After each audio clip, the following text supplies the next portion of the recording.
No one talks about this, but sometimes the real family betrayal isn't cheating, it's money. And in my family, it took a wedding invitation to blow everything wide open.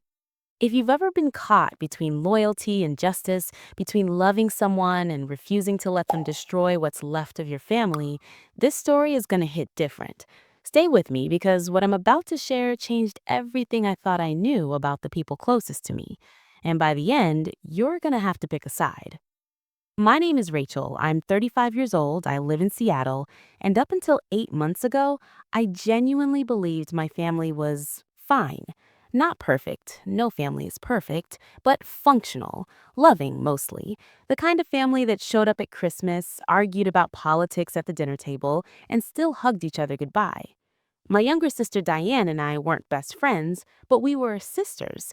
There's a difference, and I always thought that difference meant something.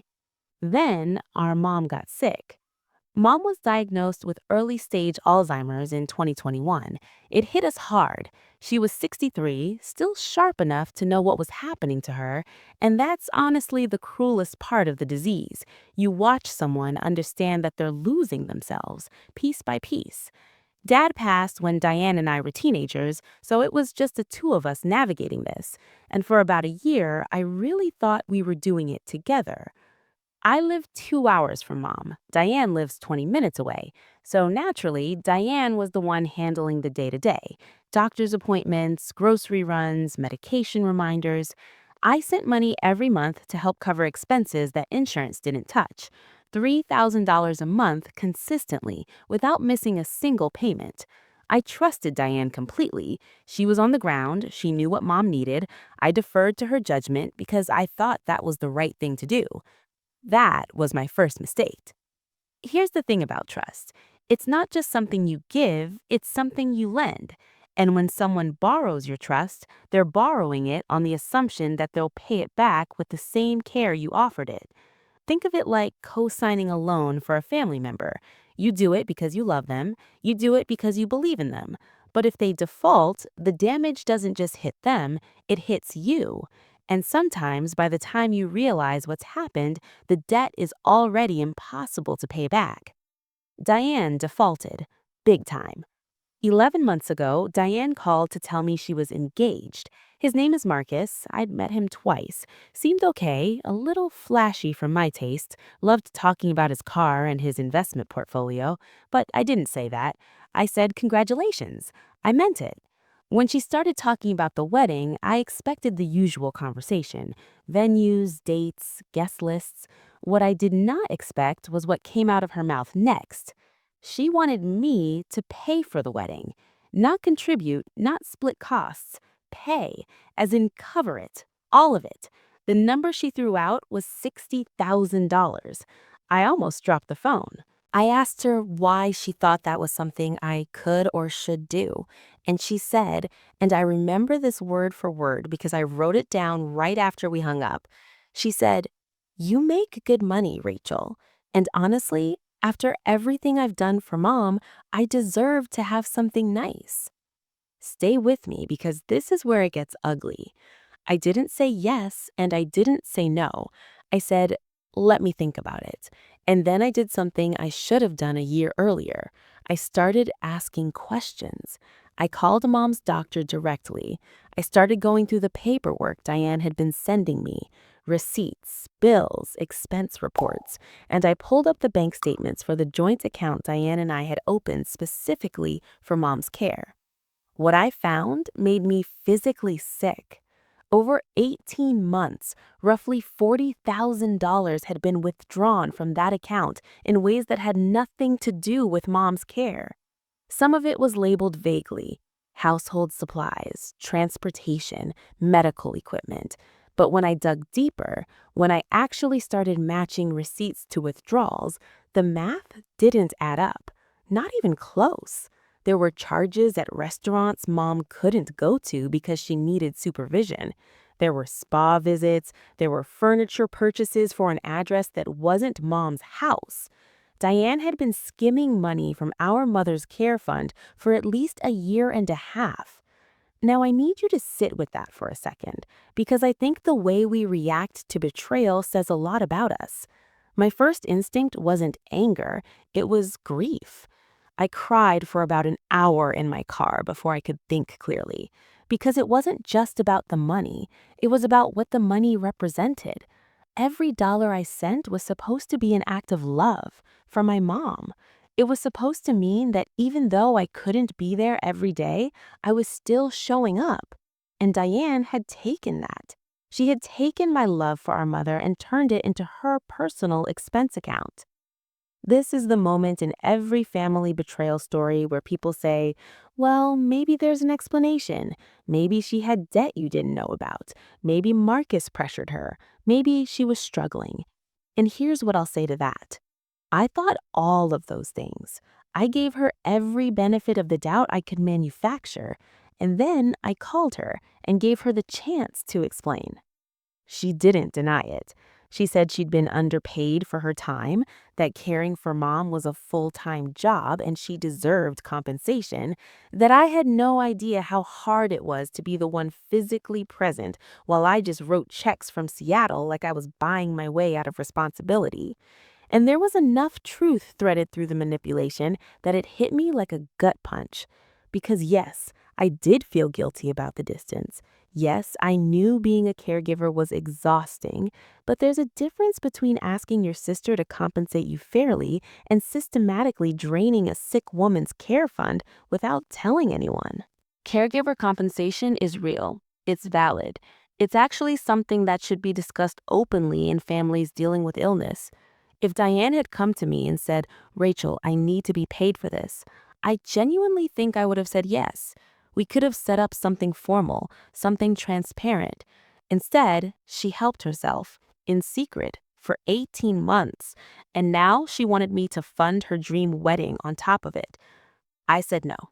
Not just no to the wedding, no to everything. I told her I was removing myself from the joint account, that I would be setting up a separate arrangement for mom's care that bypassed her entirely, and that I was consulting with an elder care attorney about what had already been taken. She screamed at me. She cried. She told our aunt that I was trying to destroy her happiness out of jealousy. She called me selfish. She said I was abandoning the family. And you know what the hardest part was? For about 2 weeks, I wondered if she was right. That's the thing about manipulation. Even when you can see it clearly, even when you have the receipts, literal receipts, it can still get inside your head.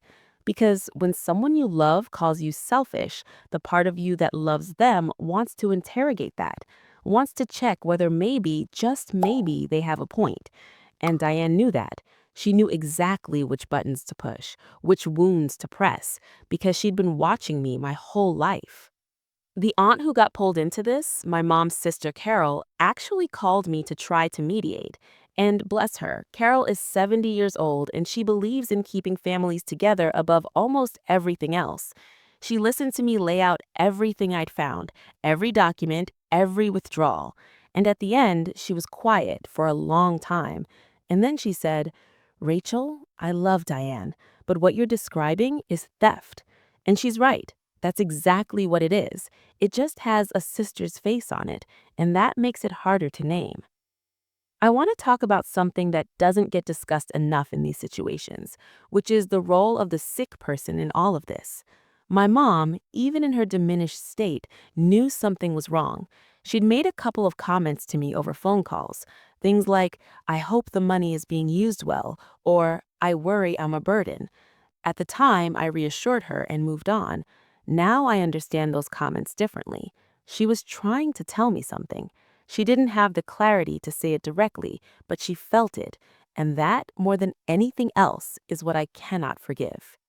Mom deserved better, not from me, from the person who was there with her every day, the person who had her trust in a way I never could from 2 hours away.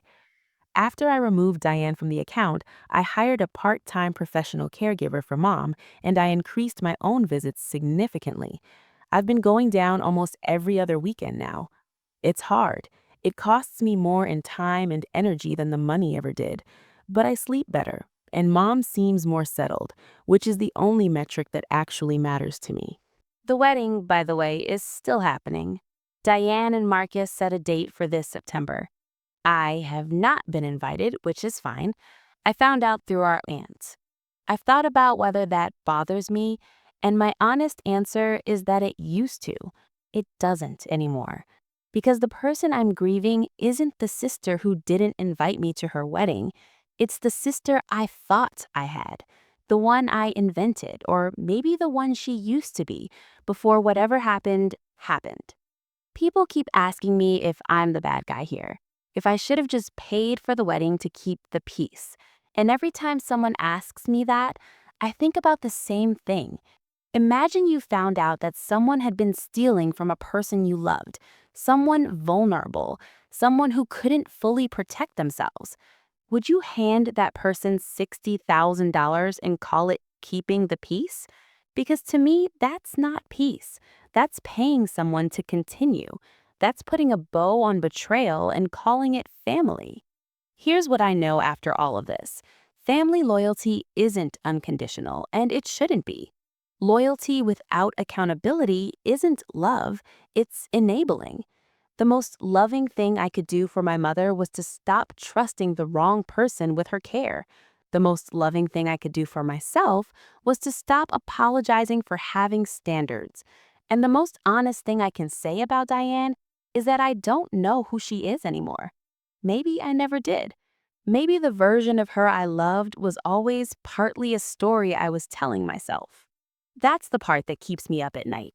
Not the money, not the wedding, not the screaming phone calls or the aunt who cried or the Facebook post someone told me Diane made that I refused to read. It's the question of how long someone can be one thing to your face and something completely different behind it, and whether there were signs I missed, whether I was naive or just hopeful. I still don't have the answer to that. What I do have is clarity. And honestly, after years of second guessing myself in relationships, in my career, in my family, clarity feels like the most valuable thing I've ever earned. So, am I the bad guy? I've told you everything: the missing money, the secret withdrawals, the sick mother, the wedding demand, the screaming, the guilt, the grief. You have all the pieces. And now it's your turn. Drop it in the comments. Team OP or Team Sister? I genuinely want to know where you land, because every time I read responses to stories like this one, I learn something about how people weigh loyalty against justice. And that question, honestly, is one of the most important ones we never teach people how to answer.